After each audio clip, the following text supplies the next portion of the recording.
It's Two Dudes with Attitudes, a wrestling podcast with Ryan Enjoys Wrestling and MWO. And this is our AEW edition where we're going to talk all things Collision, and Dynamite. It was a jam-packed AEW week. They're getting ready for their pay-per-view, which seems like they just had one, but they have one in a couple weeks. So it's the road to Dynasty. As always, subscribe, follow, comment, 5-star review. Ryan, are you ready to get AEW going? Yes, sir. Let's do it. Two dudes with attitudes, let's go. It's the two dudes and the attitudes, ruthless, aggressively speaking, so let's do this. With Ryan and Denton, they here to get your attention. The 5-star broadcast shit, start to the ending. Whether it's the E or it's all E. The two dudes with the attitudes that bring the heat. Get the point, yeah, it's on, time to lock in. Listen to the podcast where they get it poppin'.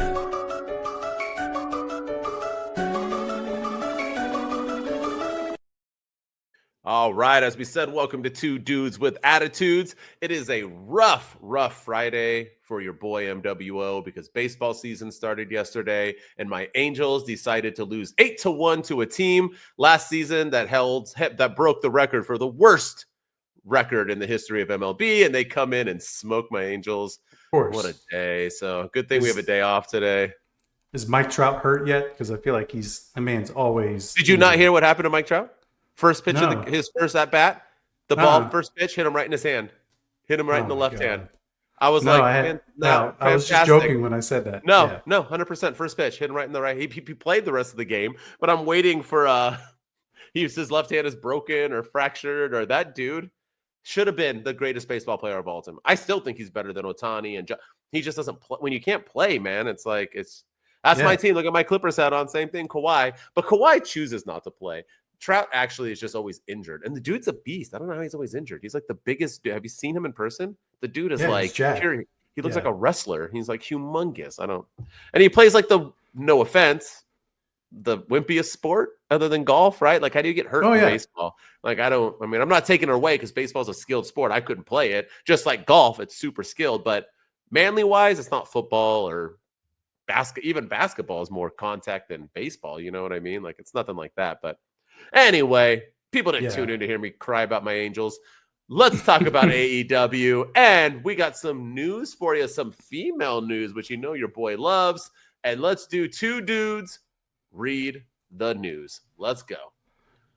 Yeah, so it was made official earlier this week in the first bit of news that we have. But Saraya has officially announced her departure from AEW.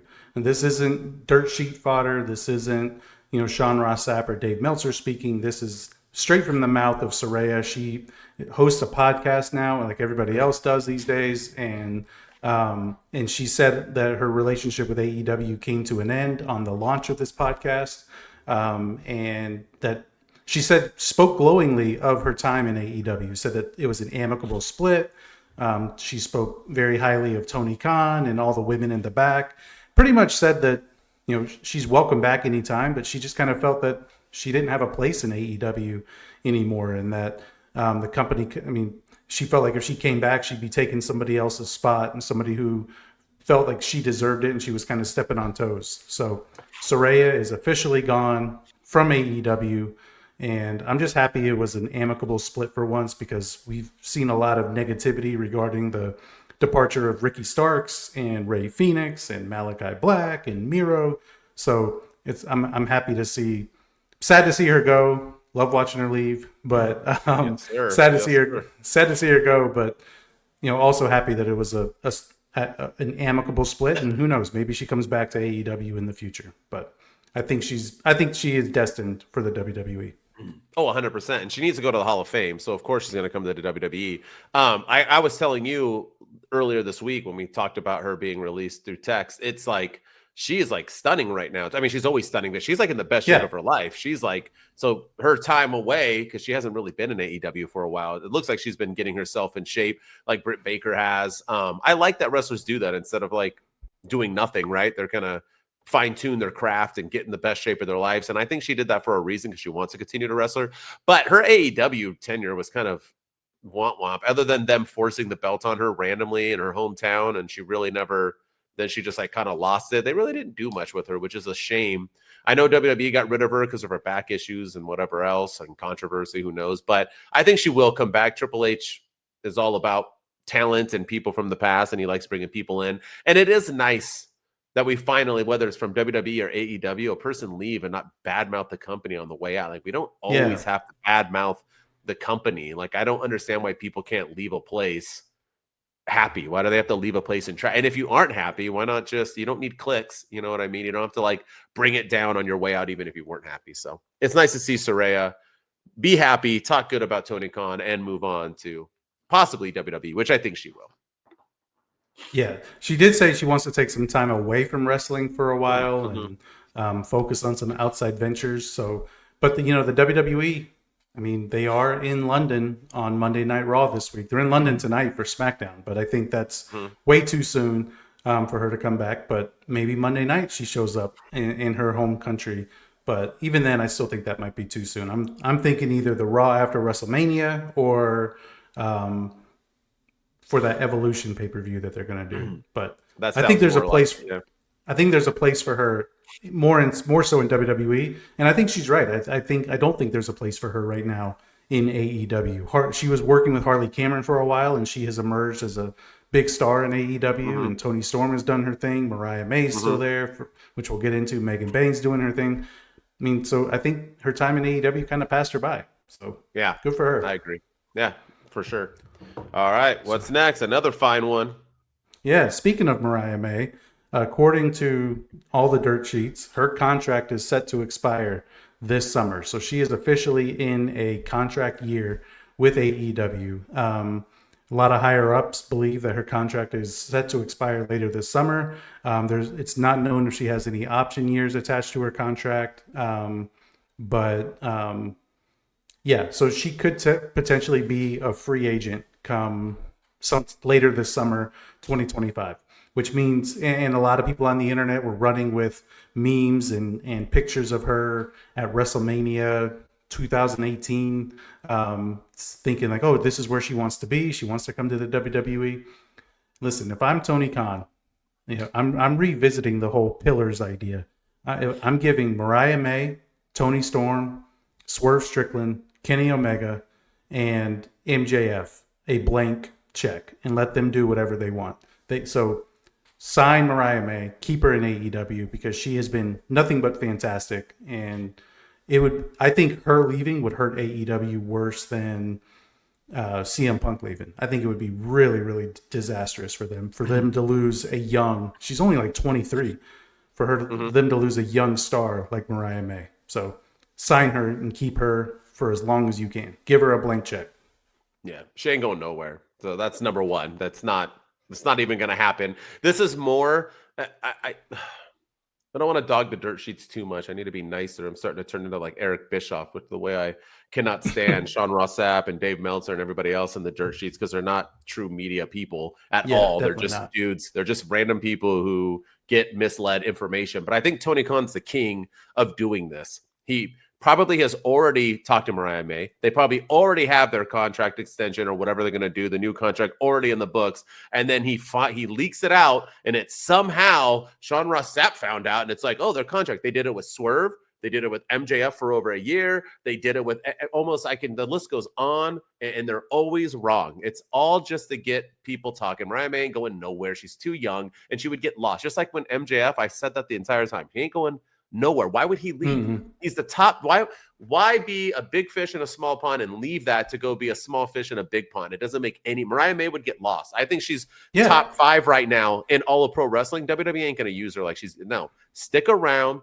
Go to WWE when you're 30, just like MJF. Go to WWE when in your 30s. You've already fully established yourself. Then you can go do some WrestleManias and retire in the biggest company of all time. That's what you do. She ain't leaving. This ain't even news, homie.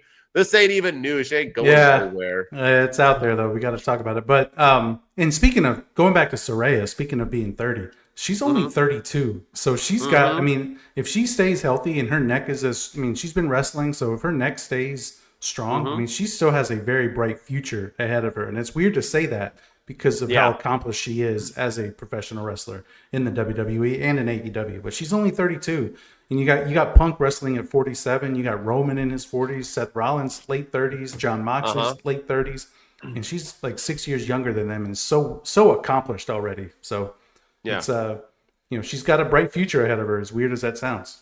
When did Saraya start? Wasn't she like 16 when she started wrestling in that movie? I never saw her movie, which I heard was great.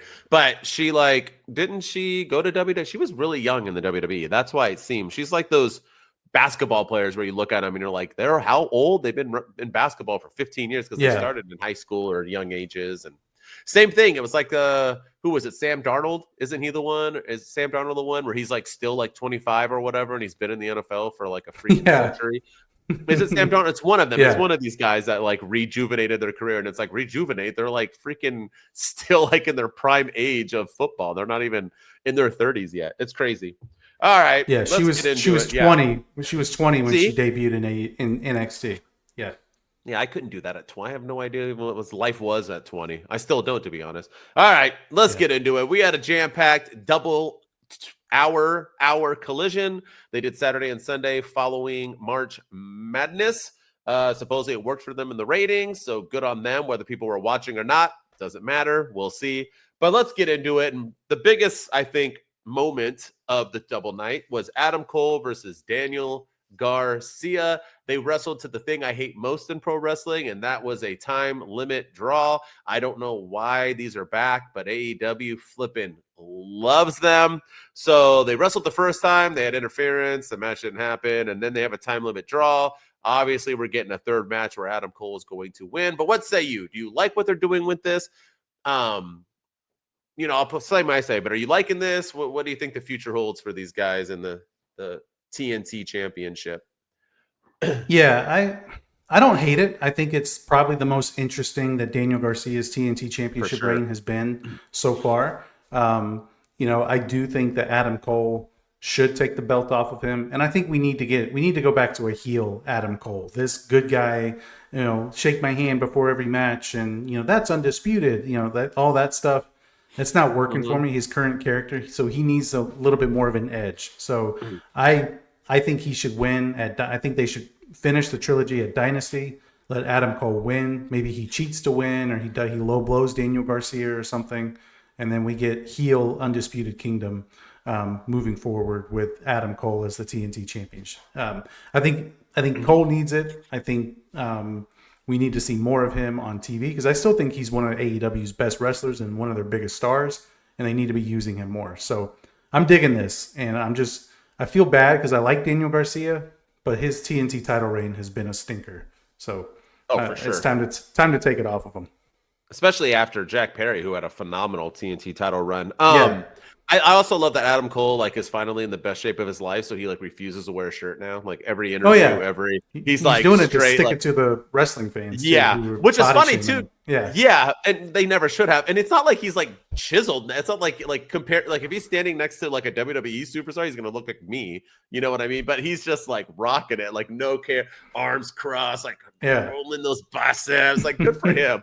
I just noticed all the time. I have not seen Homeboy in a shirt in 3 weeks. It's like J.R. Smith when the Cavs won the title.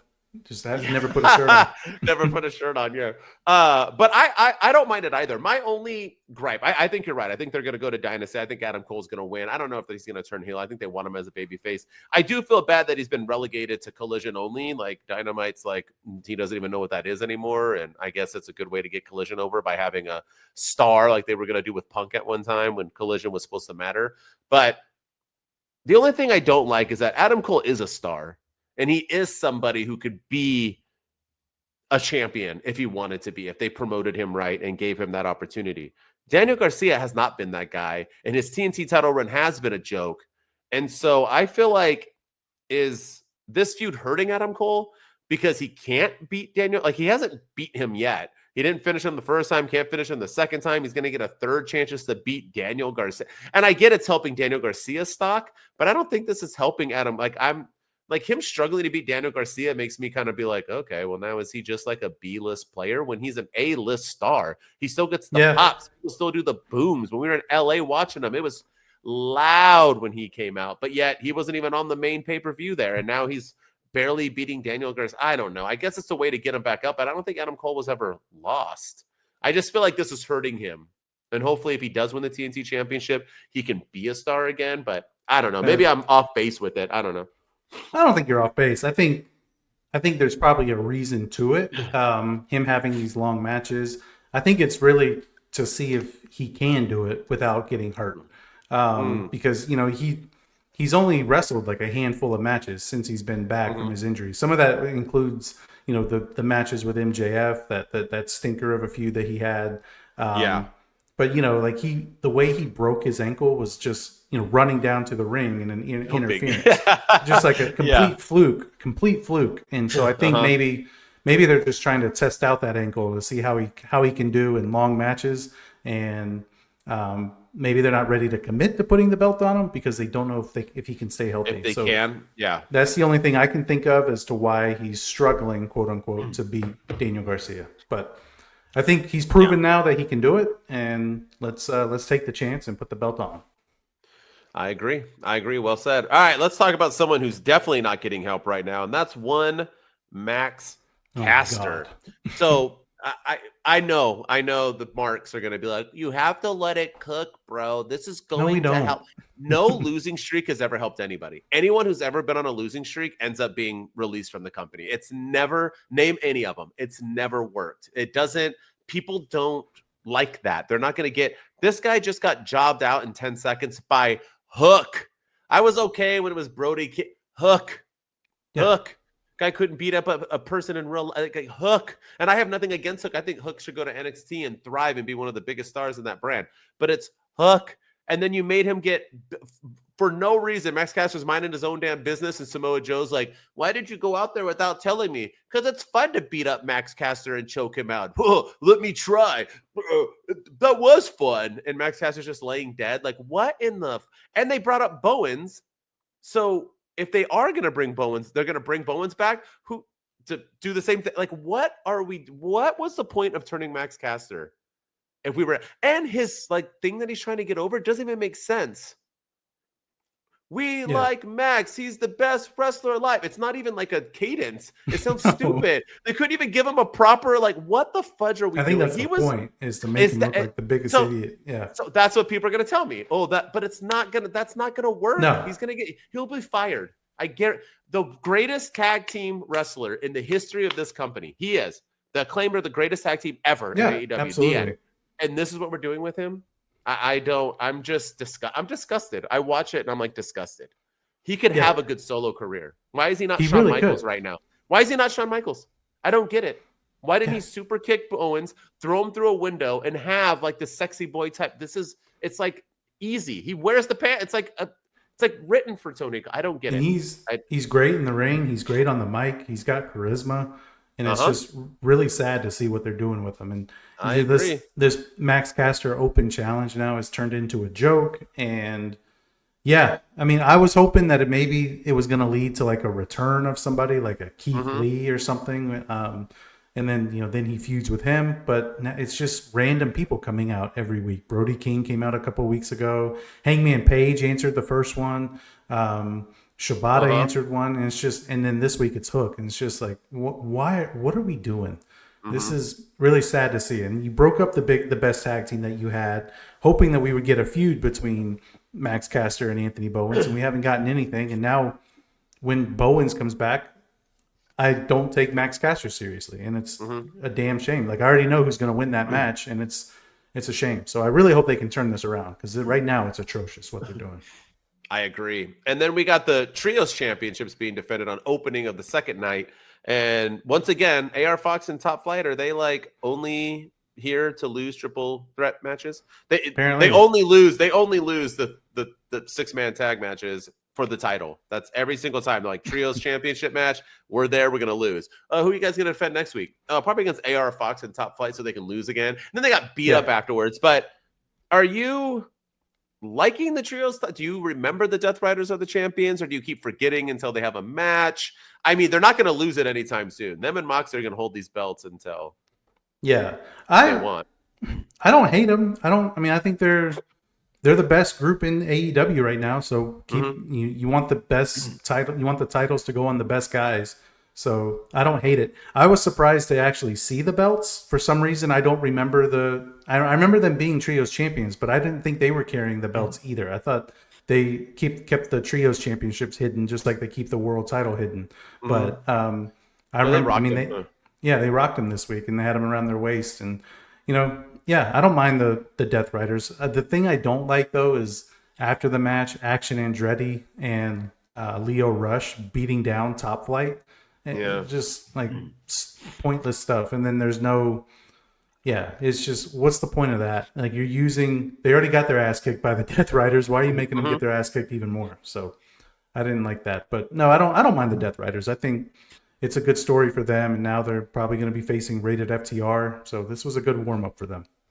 I agree on that. I'm tired of seeing AR Fox and Top Flight being the number one contenders every single time. But Death Riders are good. They look good. They look vicious. I'm not anti-Death. I don't know. Everyone's hating on the Death Riders. I think they're doing perfectly fine. Yeah. And even AEW hardcore fans are hating on it. I don't get it. Yeah. I don't see it. Well, one thing they're probably hating on, because everybody hates Chris Jericho. Hi, guys. So Bandido gets his brother's mask back because Chris Jericho was leaning over the ropes and he just grabbed it and ran away. What in the fuck? But anyway, his brother, Gravity.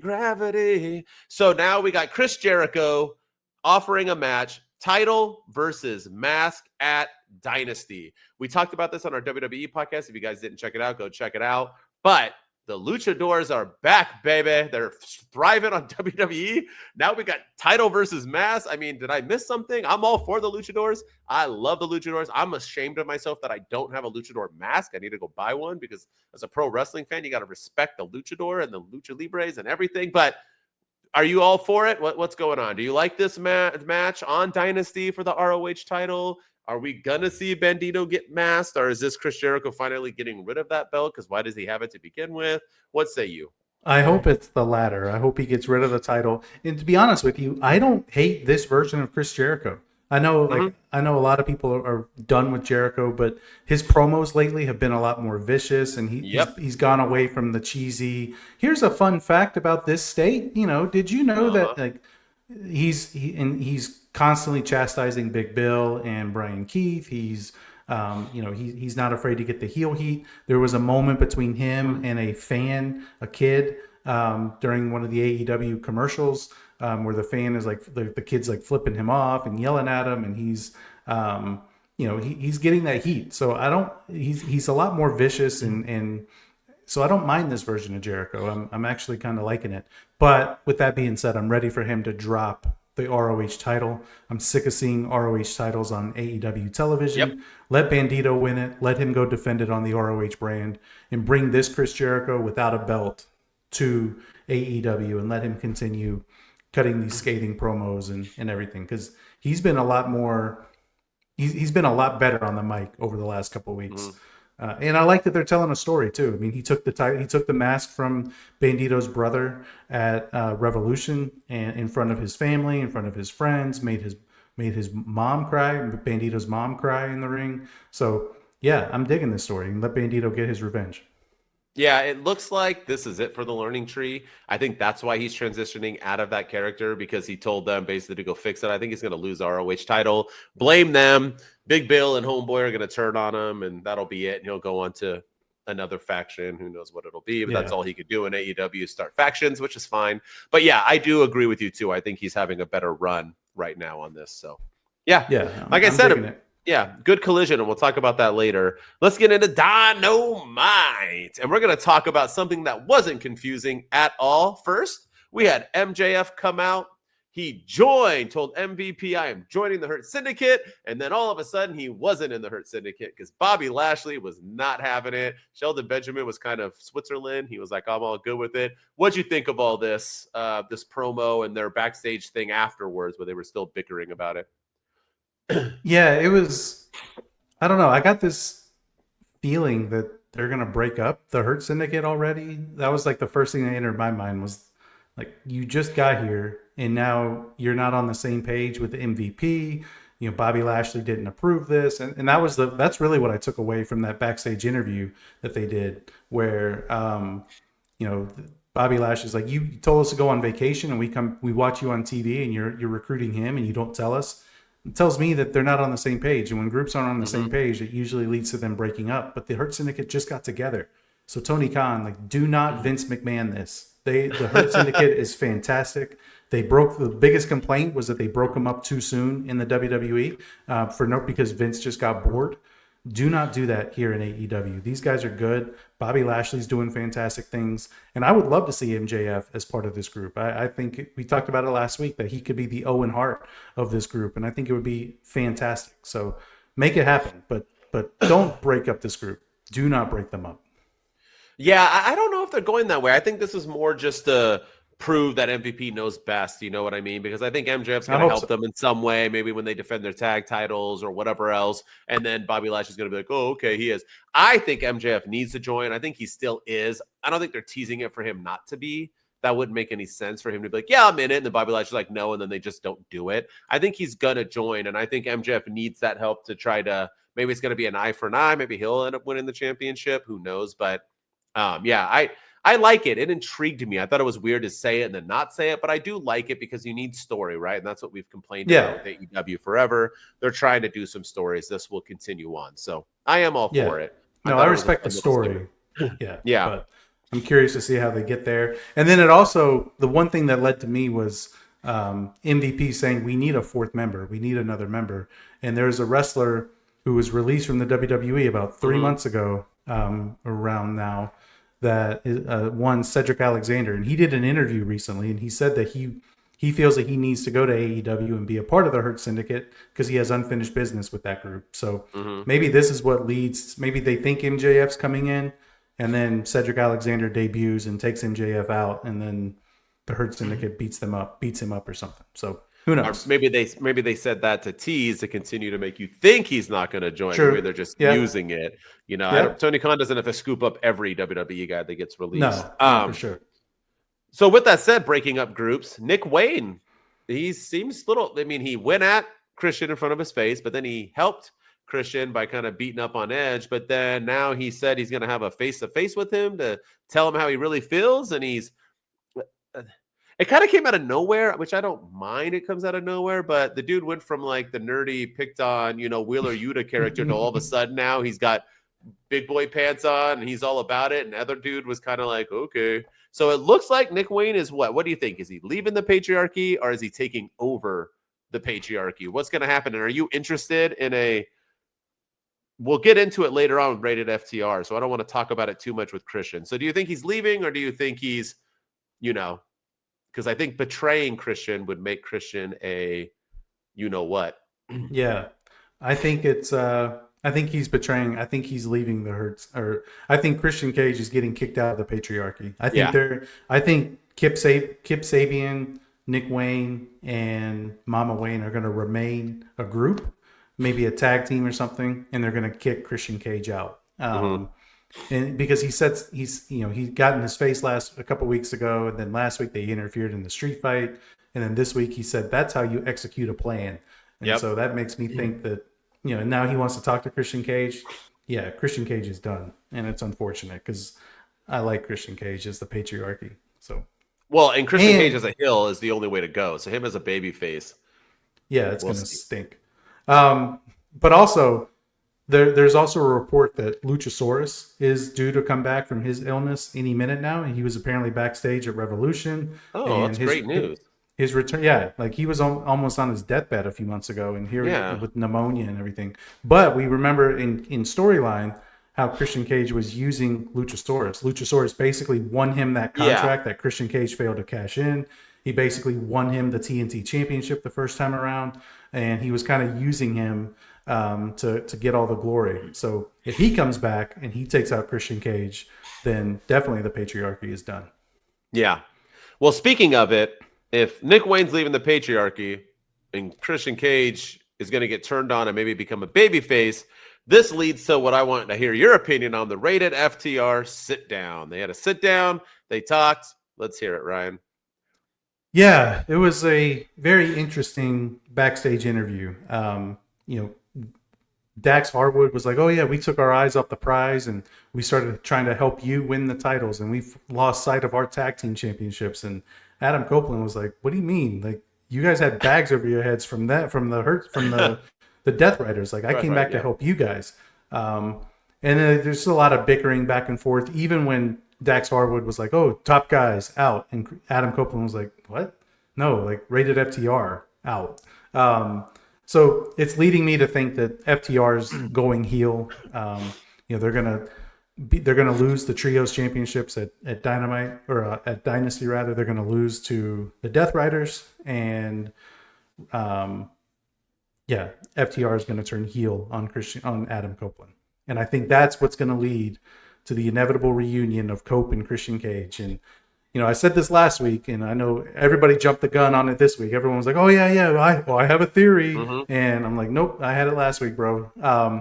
But I think that's what we're gonna get, is Cope and Christian Cage back together. And I have mixed opinions on it, because I love Christian Cage as a heel, and I'm disappointed that we probably won't get a Christian Cage AEW World Championship run, and I think he deserves it. But at the end of the day, the tag team division needs a rejuvenation, and you have the Hurt Syndicate out there. Now you have Cope and Christian Cage there. You have the Young Bucks coming back any minute now. So put them in the tag division and let them ride their careers into the sunset. So I'm all for that, but it also means that Christian Cage won't be around much longer too, which is really sad. So yeah, because he's been phenomenal. Baby. But he has. I would love to see E and C back together. You did say it, but we won't even get into that because everybody steals our shit. So I'm over that. Of course, but it is. Stealing. It's the biggest form of flattery, so I'm okay with it. But here's the thing, right? Is where I'm at, though, I'm a little bit different, because Cash hasn't shown once that he's turning heel. So unless it's like a game, and then they had Dax being like over everything was like, "Yeah, my fault. I'm sorry. You're sorry. Yeah, I apologize. That's my fault. Top guys out. Rated FTR guys out. Yeah. Rated FTR. Yeah, I'm sorry. So if that's the way he's turning, like, it didn't seem like they were turning heel to me in that interview. I know that's what everyone's going at now. It did a couple weeks before, or is this all just a ruse? Like, Cash is in on the ruse as well. Like, I don't know. Well, maybe it's Adam Copeland that's turning heel. That's what I'm, and he'll join Christian Cage, but Christian Cage has to get away from the patriarchy for that to happen. Yeah. But Christian Cage can still be a heel because people would probably chill. They would cheer Nick Wayne for turning on him. And if Luchasaurus comes back and helps, they would be the good guys. And then Christian Cage would still be the bad guy. And then he can join Edge. I think that's a better route, because it didn't seem like they were. It just seemed like they were frustrated, and he apologized for it and said, "I should have shook their hands." It's not what heels do. He didn't even he had the chance too when he said top guys out, and he said he could have been like, "No, top guys, whatever." But no, he was like, "Yeah, I'm sorry, sir. I'm sorry, sir. Yeah, here's your lunch, sir. I'm sorry." Yeah, it was. So I felt like Edge. Yeah, I felt Cope was turning heel. That's what he's had two opportunities at the title. He lost it, and and maybe FTR was working with Daniel Garcia there for a little while and kind of left him high and dry. So maybe he plays into that a little bit. So I'd be down for that. Yeah, me too. All right, Dynamite, something I actually enjoyed. I want to get your take on it. Swerve Strickland cut a promo. He asked Jon Moxley to come out. Jon Moxley looking ripped as ever, dude. It's huge. Comes out, gets in his face, supposed to be one-on-one, but the boys came out, then the girls came out, everybody came out, but nonetheless, Swerve versus the Death Riders, Swerve versus Moxley at Dynasty. What's your take on this thing, and what do you think the future holds? My biggest take is, can we please just book a damn match between Willow Nightingale and Marina Shafir already? Yeah, how many times? She was helping out Adam Copeland like 6 times too, in the build up to their match. And now she's helping out Swerve. Like, can we just book a match between the two of them? Just put that at Dynasty, put it on Dynamite, put it on Collision, but give them a match. Let them do something with it. But I like this promo from Swerve, and I like that this was probably one of my favorite promos that Swerve has ever cut, because he flipped the script on Jon Moxley. He was like, "You're keeping the title in that briefcase because you can't look yourself in the mirror, and you can't admit that you're not good enough to be the champion. And I don't know what's happened to you. You're not the Jon Moxley of old. You want people to come in here and step up." And it was just a really good, solid promo from Swerve, and Moxley even kind of gave it back to him. and was like, you're the one that gives me hope. I've run down every little guy here, and you're the one here that gives me some hope that maybe someone can take this belt from me, but you're gonna have to kill me to get it. And it was just a good promo from the both of those guys, and made me excited for their match for sure. But I still don't know if I want Swerve to win the title. I still feel like Moxley has a lot more story to tell, and I think the Owen Hart Invitational is going to be more interesting than ever. I think having a heel Moxley with a babyface Adam Page or a babyface Jay White, having a babyface Swerve Strickland against a heel MJF if he enters the tournament. I mean, so there's a lot of options for the title right now, but I just don't think it's Jon Moxley's time to lose it. Swerve's not winning this match at the end. No. All these people like, oh, I'm so happy that Swerve's the guy who's going to dethrone him. He's not winning. They're not having Moxley lose at Dynasty. Moxley will lose it all into Will Ospreay. It is what it is. Get over it, whether you like it or not. That's what Tony Khan loves. That's who he's putting his eggs in his basket. Doesn't care that he doesn't sell merch or, has ratings and no one cares about him. He's their guy, and it is what it is, and TK can do that. So we got to stop at that. But I do got to say, I love the Death Riders. This is the only time in the history that I've loved Jon Moxley. I didn't like Dean Ambrose. I didn't like Mox coming in. This is like the first time I've truly liked Jon Moxley. I'm digging everything he's doing. He looked great in person. Just because, like I've already said, he have stated how much of a company man he is. That's why I like Seth Rollins. Like, I like company men, people who do things not for themselves, but for the better of the company. But with that said, I'm over him not having the belt. I think it really is devaluing the world. I know people are like, oh, it's cool. I think it's stupid. It was cool if he was going to have it for a couple months and then lose it. But if he's going to carry this thing into All In or what, like, I don't know. I don't like it. I just don't like the whole point of your brand is that your title is the most prestigious, important thing. It needs to be shown. I don't even know what it looks like anymore. It's very disheartening to me that he's not wearing that belt at all. I'm over that. I think that's pretty stupid. Just my opinion. I know he's holding it hostage or whatever, but if you're holding it hot, then why are you wrestling when they tell you to wrestle and signing? Wouldn't you just say like, no, I'm holding it hostage. Whoever wins, the Owen Hart can suck my balls because I'm not going to wrestle them because I don't do what you guys say. It doesn't make any sense. You are a company man. You're wrestling and you're doing things when they tell you to do it. You're dancing, clown. Dance for me, puppet. They're doing it. So why not have their belt? I don't get it. And they haven't done anything with it. Exactly. That's the other thing. Like, Adam Copeland has destroyed the briefcase a few weeks ago and didn't even get the belt out of it. And so I think you're right. I think they need to start showing the belt a little bit more. Maybe, or at the very least, give him like a custom championship, like the WWE does, with like a Jon Moxley's face on it, or I don't know, like the Death Riders logo or something.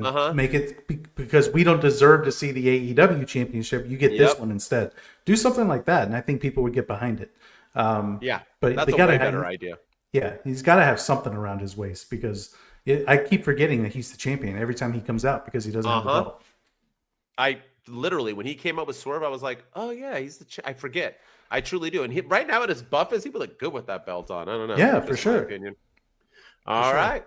Well, that's our AEW Dynamite review. Like I said, I thought it was a really strong week of AEW. I thought it was a good they're doing great things moving on a Dynasty, a pay-per-view I don't care about at all, and they're making me care about it. So, I like it a lot, AEW. You're doing good. Keep on keeping on, brothers. Keep building those stories. But let's get into it. It's report card time. I'm assuming we don't have a song. But with that said, what we're going to do is we're going to give each other a couple scenarios each of what's going on or what could go on, and we will grade it A to F. These are just our opinions, so get over it. Ryan, as always, you get to start. What do you got for me first, brother? All right. Let's do AEW's storytelling in the year 2025. In the year 2000. Great segment. Man, I missed that segment. Almost as good as a Chuck Norris one. When he's just like, so too. Anyway, I was like, and he pulled the thing, and it just like shows a Chuck Norris like, how about some Hawaiian punch? And he punches him into a thing of Hawaiian punch. That's so great. I'm gonna go B. I'm gonna go a solid B, maybe a B plus, around that range. I actually think it's been really good. I mean, here's why, right? I think the Death Rider stuff has been good. I think Mariah May and Toni Storm is the best feud maybe in the last year span. maybe around there with Drew and Punk. It's got to be close. They're pretty darn close. Yeah. So how can it not be? They're doing stuff now with the Hurt Syndicate and MJF. They had it with Hangman's had a thing. I mean, look at even Willow and Marina Shafir have had a feud going on in a story. I mean, they have been doing the stories, and it's so funny too because AEW fans pretend like these aren't storylines, right? Like the hardcore fans are like, oh, no, they don't need stories. They just need pure wrestling. And now they got storylines. They're like, AEW's cooking. It's the best they've ever been. Well, why do you think? Because they're having, it's not stories. Just random matches being put together. That's what wrestling is. Stories that lead to matches. That's what you do. And you tell the stories it's been great. I say B+. I've been enjoying it lately. It's not WWE, but they're doing the best they can do. And I enjoy it.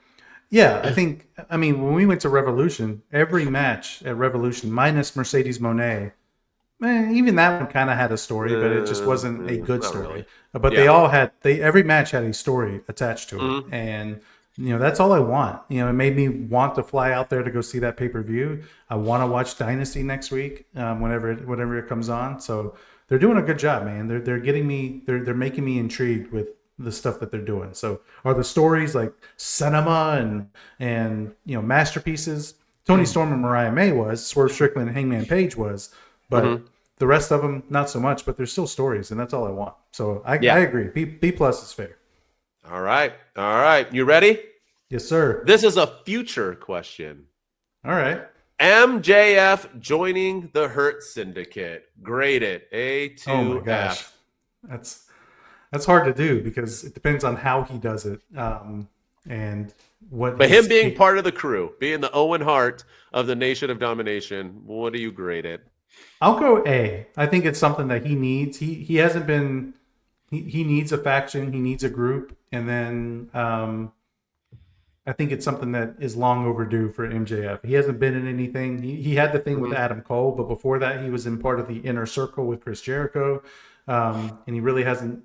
Nothing really capitalized off that. And I think this could really kind of take Bobby Lashley to that level, or even Shelton Benjamin to that level, because eventually when they break up, now you have a potential feud there between MJF and Lashley, which I think that match would be off the chains. And then a match between MJF and Shelton Benjamin. So, and with AEW telling stories now, that's a good long-term story they can tell sometime later this year, leading into next year. But I'm all for it.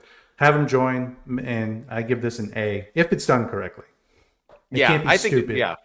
Can't be a comedy act. Yeah. No, but I think, that's where I give it an A as well. If he joins, I think it's an A. I think it's awesome, and I think it will be. I think this will give MJF that time with his stupid, inappropriate jokes. Imagine how many Jewish black jokes he's going to do, or that he's like the white guy in a crew. I think it could be really, really good, and I also think. You have your biggest star join possibly your biggest faction. You know what I mean? It will elevate Bobby Lashley. It will elevate MVP. It will elevate Shelton. It will elevate MJF. And him having backup to try to win a title as a heel, I mean, it's got money written all over it. So I even think if they oof it trying to get in, I think once he's in, I think it'll be. I hope so. I think they should do it. Yeah, me too. I think they are. All right. What's your second one? What's your last one? What you got for me? Let's go with Big Bill's current presentation in AEW. So his promo this week on Dynamite, his matches with Powerhouse Hobbs, his stuff with the Learning Tree, just Big Bill in general. I'm going to tell you right now, I'm going to say A+. I'm going to go perfect, honestly. Yeah. I am sad that I never noticed he was a star. Because I didn't dig him when he was in the, you can't teach that and everything else. And then when he came to AEW, I was kind of like, all right, he's a big, tall, goofy dude, whatever. But his name was Big Bill. Like, I can't take that serious. I mean, it just, exactly. But now, like, sometimes you just need to find, like, Stone Cold Steve Austin, probably the biggest person in the sport we love of pro wrestling ever, the biggest star ever, was around for a really, really long time and sucks. Sometimes you just need to find that character, right? You just need to find, not everyone's Chris Jericho where he can pretty much create a character every week and it's gold for the most part. You know what I mean? Like he found his character. I think this is him, who he is. I feel like he's going to turn babyface, so I'm a little worried because I don't know if he'll work as well as a babyface. I like him as the heel and the big man, but nonetheless, I say A+, man. He he is killing it, and my flowers are to him because he's a star. He really, really is. I can see him as a world champion. I wouldn't even hesitate. Yeah. No, I fully agree. I think it's definitely an A, maybe an A plus. His promos, his matches have been fantastic. Powerhouse Hobbs too is somebody else that's grown significantly over the last few months. But Big Bill, man, he kind of came out of nowhere. He was in that weird tag team with Ricky Starks. He even mentioned that in his promo that my tag team. Oh, he was a tag team champion. That's right. Yeah. And we never lost. And then Sting came in and beat us, and I never got pinned. He was throwing shade at Ricky. So yeah, I like what they're doing with Big Bill. I think it's definitely an A plus. He's a breakout star if he keeps this up. For sure. I didn't like that the Hurts, like Bobby Lashley threw that little shade at him. I forgot what he said, but when they first came out, he like cut him off and threw shade. He like belittled. I forgot what he said. Darn it. I brought it up. I should have known what I was going to say, but he said something like basically they weren't worth like being tagged, like having a tag team match or whatever. And Big Bill like even stopped what he was saying because he was like, oh shoot. Like giggled to himself like that was rude. But anyway, he still carried himself nicely. But yeah, I don't want him to be considered. He ain't no this dude is legit. He ain't no pushover. All right. For sure. You ready? I'm giving you another future one. I'm doing future, but nothing current. Let's do it, ready? Man. Yeah. All right. I know you're going to say it depends on how the match ends and what happens. No. Okay. Grade this A through F. Will Ospreay defeating Jon Moxley at All In Texas. What would you grade that? Will Ospreay being the dude, finally winning his title by beating Mox. C plus. Like that's pretty fair. I don't hate it, but I don't love it. I like Will Ospreay. I think the crowd loves him, the fans love him. He does have really, really good matches, and he's done some great stuff in the ring with Kyle Fletcher. I mean, that's another story that they've been telling with him and Kyle Fletcher and the Don Callis family and everything. But him being the one to dethrone Moxley when, it could have been Swerve, it could have been Darby Allin, it could have been Orange Cassidy, it could have been Adam Copeland, it could have been, anybody else, but you choose Will Ospreay. I don't know. I just can't get behind it. I don't know. Like, I feel like he's great. He's a great like international champion. He's a great TNT champion. He'd be fantastic in the tag division and the trios division. I just don't see him as world champion. And I know that's going to get me some hate, but it's not because I don't like the guy. I just think what Moxley's doing is so much better. And I think we don't need we just don't need Will Ospreay at the top of the food chain in AEW right now. I actually fully agree. I would say C plus as well. I think it's average or just a tad bit above average. And I don't see him as I don't see what he would do. His moveset too doesn't mean world champion to me. I don't know. I just don't. It kind of reminds me of like when Jeff Hardy won it. Like it was fun and it was cool. And it's like, yay, Jeff Hardy got his flowers. But him being the world champion, just his moveset, it just never really sold me that I thought like, oh, this guy's like the best in the world at like being the main heavyweight champ. It just doesn't, like you said, a secondary belt run for 8 years makes more sense than him having the championship, especially because I know Will Ospreay now is like AEW. He's that company man, but he's not. Like, why not have, since Mox is all anti-AEW, why not have Darby Allin, freaking, even I'll throw it out there, even Jungle Boy, Jack, like somebody who, the pillars, Sammy Guevara, MJF, like these guys are the pillars, right? Why can't MJF be the one to dethrone him? And I know this is hypothetical because who knows if Will Ospreay is, but I do smell a Will Ospreay beating Moxley and then MJF eventually beating Will Ospreay at some point. I feel like that's the route they're going. I could be wrong. And, can, all it takes is an eraser to change an idea. So, but I agree. I think it's like a C plus. I think we can do better, but I think TK really loves him some Will Ospreay. I think he's really excited. He stole him from WWE and he wants him to be that, I did air quotes for people who aren't watching, but yeah. So. Yeah, no, I think there's something to that, but I would rather it be Adam Page. I think Hangman Page has come into his own recently. I love that too. Let him beat Will Ospreay in the Owen Hart finals, and then let him beat Jon Moxley at All In. But he and OG or Darby Allin, bring Darby Allin back and let him do it when he's done climbing Mount Everest. Is that what he's doing? I thought he was hurt and couldn't do it. I don't know. Is that what he's doing? Oh, got it. Yeah, he's climbing Everest. Yeah, they wrote him off TV so he could go climb. He tried to do it last year, and then he got hurt. He got hit by a bus. He broke his foot, and so now he's doing it again this year. Dude, how do you climb Mount? Dude, insane. That guy's hopefully he survives. He's like scrawny. He don't got much oxygen going through his body. All right. Well, that's our report card, and prayers up to Darby Allin. Let's get into it. Our weekly segment where we do our LVD and MVD, which is our least valuable and most valuable dude or dudette of the week. It's for Collision and Dynamite. It doesn't mean we hate or love these people. It's how they were booked this week. Who is your LVD, sir? My LVD is none other than Max Caster. It's like he took a loss on Collision to Hook in 15 seconds and then got choked out backstage like a chump to Samoa Joe. And I'm just not feeling what they're doing with him. I don't like it. It's not cool. It's not funny. It's not entertaining. I feel bad for the guy because I do think he is a star, and he could be on a generational run right now in AEW, going for singles championships and ripping crowds to shreds as like the biggest heel in the company. But instead, he's the biggest joke in the company, and it's really a shame to see it. So Max Caster is my LVD this week. Fantastic pick. I was going to pick him, but I've picked him like 4 times already, so I was over it. I feel like there's a theme. So, it is. So I'm going to pick somebody who doesn't deserve to be this person, and that is one Brody King. What the heck? This guy, Malachi left, and they did that whole video after Julia Hart lost, and they were like, "We're here to bring pain.